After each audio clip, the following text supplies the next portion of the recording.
Bismillahirrahmanirrahim. Assalamualaikum warahmatullahi wabarakatuh. Baik, kita akan membahas bersama tentang hakikat manusia dalam pandangan Islam. Istilah manusia dalam Al-Quran itu ada beberapa disebutkan. Yang pertama, Bashar. Istilah Bashar itu di Al-Quran ada disebutkan 37 kali, ya. Maknanya merujuk pada sifat biologis manusia, ya, layaknya manusia biasa, ya, makan, minum, ya, kemudian menikah, ya bersifat biologis, punya kebutuhan biologis. Kemudian manusia disebutkan dalam Al-Quran dengan istilah Al-Insan. Ada juga surat di Al-Quran namanya surat Al-Insan. Hal ata 'alal insan hin min ad-dahri lam yakun syai'an madhkura. Apakah manusia tahu, ya, bahwasanya sebelumnya itu dia itu tidak disebutkan apa-apa? Maksudnya, jadi manusia itu seharusnya berpikir bahwa sebelumnya itu dia belum menjadi apa-apa, tidak disebutkan. Pasti ada yang menciptakannya, yaitu Allah SWT. Al-Insan disebutkan dalam Al-Quran ada sebanyak 65 kali. Kemudian An-Nas, di Al-Quran juga ada surat An-Nas 240 kali. Ya, maknanya merujuk pada sifat psikologis spiritual manusia sebagai makhluk yang berpikir, diberikan ilmu dan mengemban amanah, sebagai makhluk sosial, ya. Jadi sifat Al-Insan, An-Nas itu lebih terlihat sifat kemanusiaannya, berbeda dengan Bashar. Kalau Bashar itu hanya lebih kepada kebutuhan biologis, makan, minum, kemudian kembang biak, kawin. Contohnya dalam surat Al-Alaq, ada juga surat Al-Ahzab. Kemudian yang ketiga, istilah manusia disebutkan di Al-Quran dengan sebutan Bani Adam, anak cucu Adam, anak keturunan Adam. Dalam Al-Quran ditemukan sebanyak 9 kali. Ya, maknanya merujuk pada asal usul keturunan manusia itu, yaitu berasal dari Nabi Adam. Jadi semuanya berawal dari Nabi Adam. Kemudian Nabi Adam menikah dengan Hawa, ya. Setelah itu memiliki keturunan. Jadi kita semuanya adalah satu ayah, satu ibu. Kita semua adalah keturunannya Adam, Nabi Adam. Proses penciptaan manusia disebutkan di Al-Quran dengan detail, dari saripati tanah, kemudian air mani, kemudian rahim, masukkan ke rahim, kemudian menjadi segumpal darah, jadi segumpal daging, kemudian ada tulang di daging, kemudian menjadi khalqan akhar, jadi makhluk yang lain. Ini disebutkan dalam surat Al-Mu'minun ayat 12. walaqad khalaqnal insana min sulalatin min tin. Kemudian manusia dalam pandangan Islam itu seperti apa? Ya, manusia sebagai hamba Allah, Abdullah. Jadi adanya manusia di dunia ini adalah sebagai hamba Allah yang mengabdikan diri kepada Allah, yang menghambakan diri kepada Allah. Ada tugas sebagai hamba Allah, mengabdi kepada Allah. Disebutkan dalam surat Az-Zariyat ayat 56, "Wa ma khalaqtul jinna wal insa illa liya'budun." Tidaklah aku ciptakan jin dan manusia melainkan supaya mereka menyembahku. Jadi manusia di dunia ini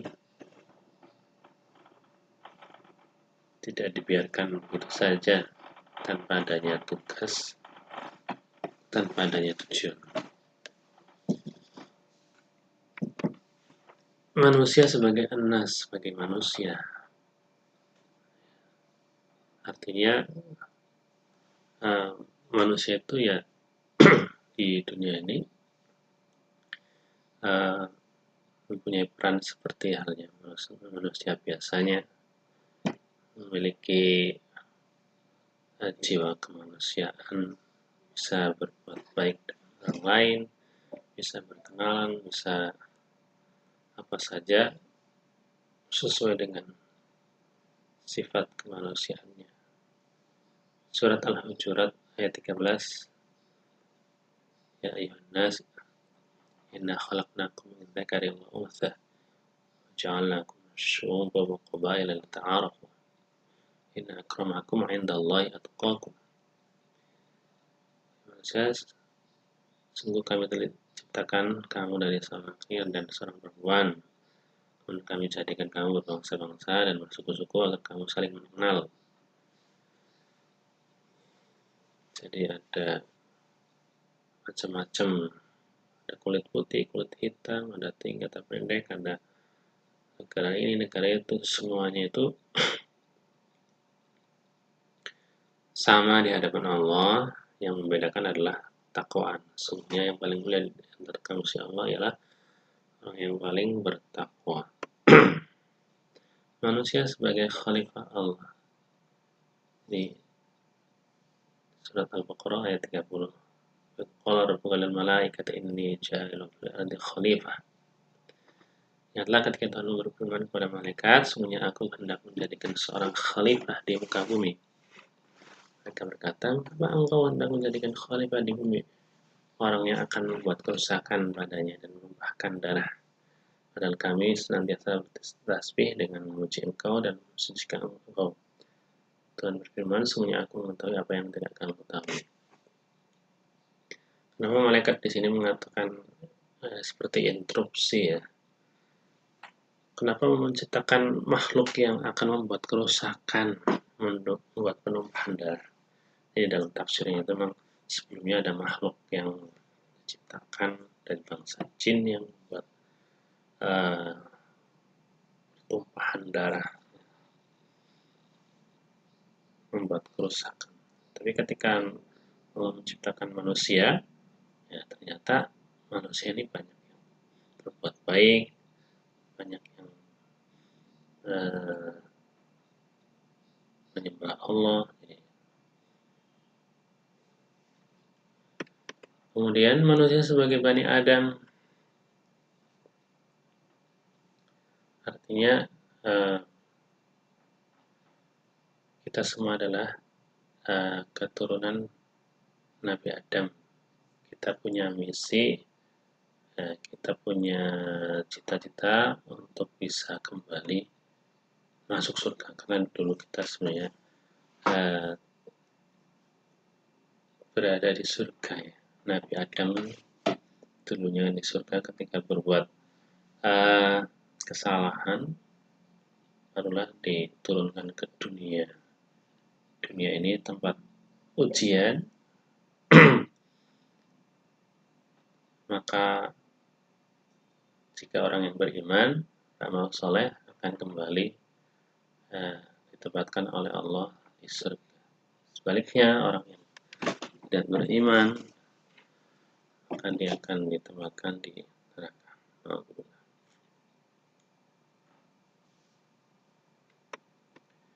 Manusia sebagai makhluk biologis, ya artinya manusia tidak melulu beribadah, ya, tapi dia mempunyai kesempatan untuk memenuhi kebutuhannya sebagai makhluk biologis, makan, minum, ya, jalan-jalan, atau menikah, punya anak, dan seterusnya. Karena memang manusia diciptakan ada sifat-sifat biologis. Demikian juga Nabi dan Rasul. Jadi ada orang-orang kafir yang tidak percaya pada Nabi. Ini kenapa utusan Allah kok jalan-jalan, makan, minum? Itu disebutkan dalam Al-Quran. Karena memang utusan Allah itu manusia biasa, ada sifat biologisnya, ada sifat manusia biasanya. Tujuan diciptakan manusia tadi juga sudah jelas, ya. Jadi manusia di sini diciptakan ada tujuannya, ya, untuk menyembah Allah, untuk mengabdi kepada Allah. Jangan berpikir manusia bisa hidup bebas, ngapain saja, hidup gua, ya. Ini duit gua.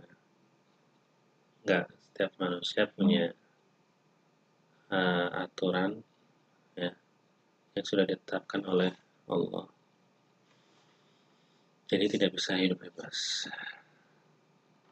Kalau orang yang hidup bebas berarti dia dianggap sebagai orang yang kafir. Bagaimana Nabi bersabda, "Dunya sijnul mu'min wa jannatul kafir." Dunia ini adalah penjara bagi orang beriman dan surga bagi orang kafir. Karena memang orang yang beriman ada aturan-aturan yang tidak boleh dilanggar, ya. Ada perintah-perintah yang harus dijalani, ya. Sebaliknya orang yang hidup bebasnya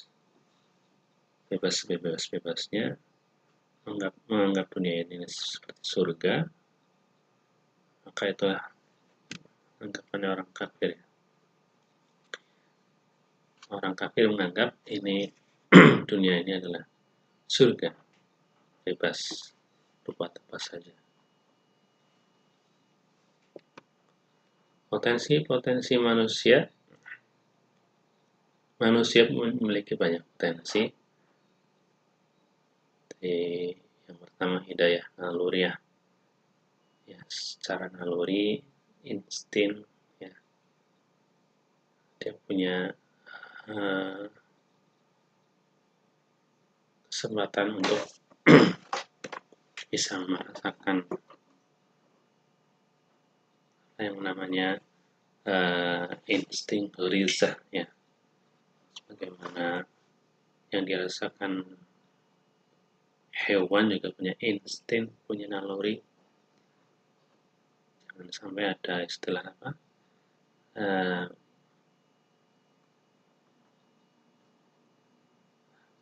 apa ya bahasanya itu,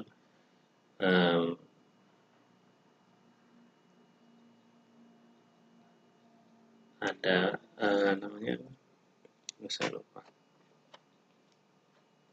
hidayah naluriah.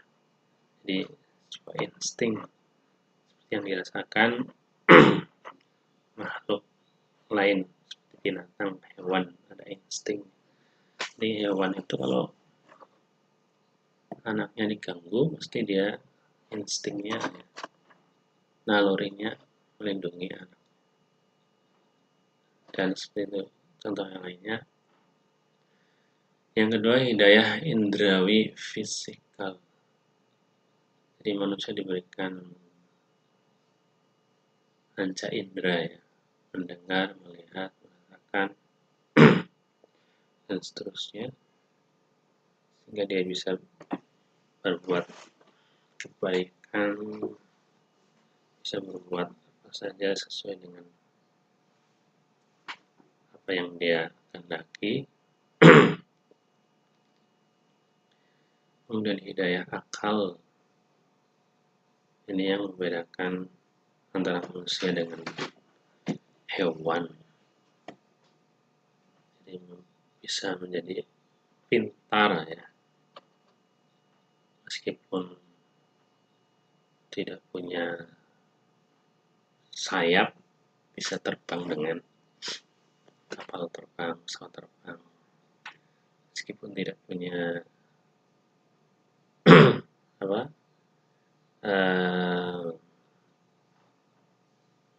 seperti ikan terbang, ikan berenang di laut.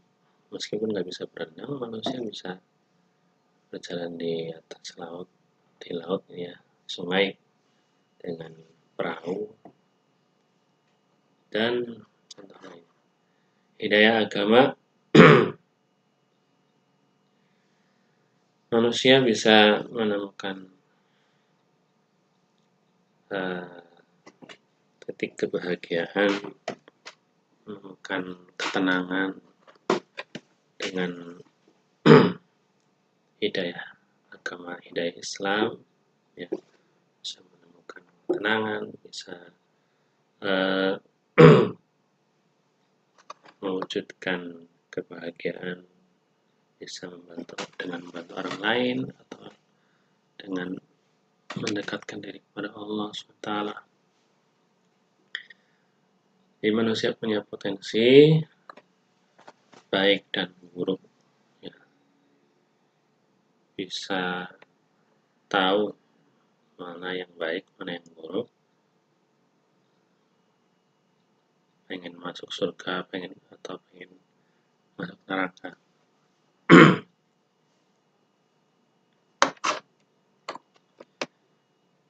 Kelemahan manusia, banyak sekali kelemahan manusia disebutkan dalam Al-Quran. Manusia itu lemah, khuliqal insanu dha'ifa. Manusia diciptakan lemah, lahir aja nggak bisa ngapa-ngapain, yang cuma bisa merengek, nangis ya. Kalau kita lihat binatang, hewan lainnya, begitu lahir bisa langsung berdiri, ada yang bisa langsung berenang ya, ada yang langsung bisa berjalan gitu. Manusia lahir nggak bisa ngapa-apa, cuma bisa merengek, nangis. Manusia itu membangkang ya, ketika diperintahkan untuk ibadah, berbuat baik, sukanya membangkang. Manusia itu tergesa-gesa, ini dari sifatnya setan ya. Jadi dalam artian tergesa-gesa yang negatif. Manusia itu cepat berputus asa, tidak berterima kasih, manusia itu membantah, manusia cenderung tamak, manusia pikir, mudah terperdaya, manusia mudah iri hati dan dengki. Kemudian kelebihan manusia dari makhluk lain, manusia diciptakan dengan sebaik-baiknya ciptaan. Laqad khalaqnal insana fi ahsani taqwim. Jadi bentuk yang paling bagus. Tangannya ada 2, kakinya ada 2.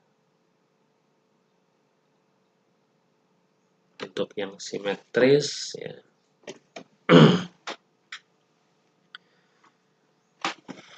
Dipercaya menjadi khalifah Allah di muka bumi ya. Dipercaya oleh Allah untuk memakmurkan bumi ya. Allah mengunggulkan manusia atas malaikat dan jin.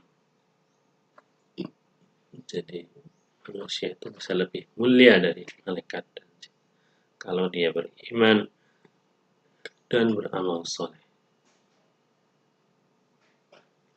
Malaikat itu kan makhluk yang sangat taat pada Allah karena dia tidak memiliki nafsu.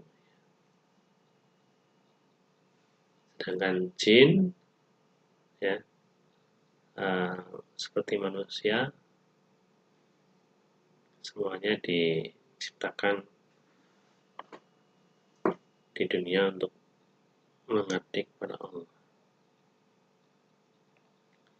Manusia memiliki akal pikiran, hati, nurani, dan qalb. Manusia diberikan akal pikiran, mengetahui mana yang baik, mana yang buruk, bisa berkreativitas, bisa buat pesawat terbang, ya, bisa buat peradaban. Hati nurani, punya hati ya, yang bisa mengendalikan untuk berbuat baik kalau hatinya baik. Sebaliknya kalau hatinya buruk bisa mengarah pada keburukan. Manusia adalah makhluk yang memiliki tujuan hidup ya, tujuan hidupnya untuk beribadah kepada Allah, untuk menggapai ridha Allah agar nantinya bisa masuk surga. Sementara kalau makhluk lain seperti hewan ataupun benda-benda mati ya tidak dibebankan untuk menghadapi dunia ini dengan ujian. Kalau manusia diuji, kalau makhluk lain gak diuji. Manusia dan jin. Manusia kelak akan dimintai pertanggungjawaban atas setiap perbuatan. Nah ini.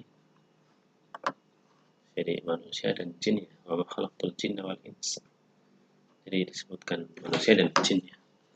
Manusia akan dimintai pertanggungjawaban. Jadi kalau berbuat kebaikan akan mendapatkan kebaikan. Kalau berbuat keburukan akan mendapatkan keburukan.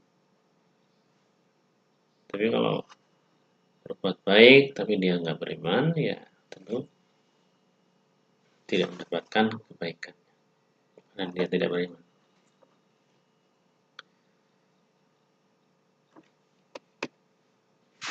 Ya, khairun nas anfa'uhum linnas. Baik-baik manusia adalah yang paling bermanfaat bagi orang lain. Ini kalau kita paham tentang sabda Nabi ini ya bisa kita semangat dalam berbuat kebaikan agar bermanfaat untuk orang lain sehingga bisa menjadi manusia yang paling baik.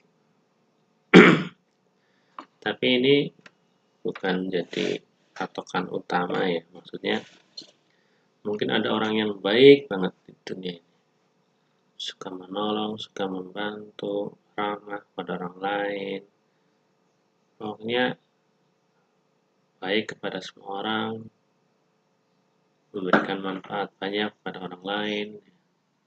Tapi kalau dia tidak beriman, ya tetap ya tidak ada nilainya di hadapan Allah. Itu sebaik-baik manusia padahal ya, itu sebaik-baik manusia untuk manusia yang lainnya, untuk orang lain. Tapi di hadapan Allah tidak ada nilainya karena dia tidak beriman. Makanya ada hadis-hadis yang lain. Jadi jangan jadi pegangan hadis ini saja.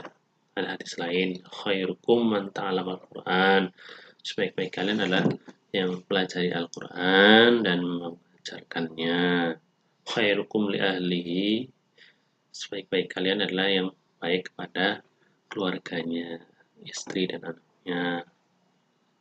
Sebaik-baik kalian, sebaik-baik manusia adalah yang panjang umurnya dan bagus amalannya. Jadi banyak hadis-hadis Nabi yang menyebutkan sebaik-baik kalian, sebaik-baik manusia. Ya. Tapi intinya kalau orang yang beriman ya dia menjadi orang yang paling baik ya. Tapi kalau dia tidak beriman ya kebaikannya tidak ada manfaatnya. Karena apa? Di Al-Quran juga dijelaskan ya bahwa orang yang tidak beriman habitat a'maluhum, amalannya sia-sia di hadapan Allah. Syarat diterimanya amal kebaikan itu ya iman ya, atas dasar iman. Maka kalau tidak beriman ya semua kebaikan itu sia-sia.